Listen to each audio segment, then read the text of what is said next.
তো hello friend, welcome to Dasdipta 0.2 YouTube চ্যানেলের পক্ষ থেকে সকলকে জানাই স্বাগতম। তো আজকে আমরা আলোচনা করব সহজ পাঠ প্রথম ভাগ রবীন্দ্রনাথ ঠাকুর। তো চলুন ভিডিওটি শুরু করা যাক। আর আজকে আলোচনা করব এই বইটি 38 নম্বর পাতা।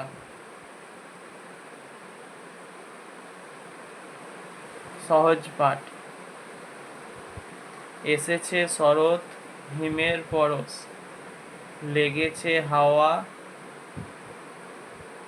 পরে, সকাল বেলায় ঘাসের আগায় শিশিরের রেখা ধরে, আমলকি বন কাঁপে যেন তার বুক করে দূর দূর, পেয়েছে খবর পাতা খসানোর সময় হয়েছে শুরু।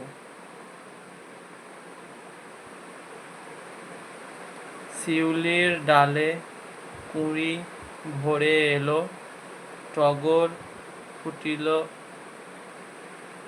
মেলা, মালতী লতার খোঁজ নিয়ে যায় মৌমাছি দুই বেলা। তো এই হচ্ছে সহজ পাঠ প্রথম ভাগ, পাতা নম্বর 38 এর বিষয়বস্তু।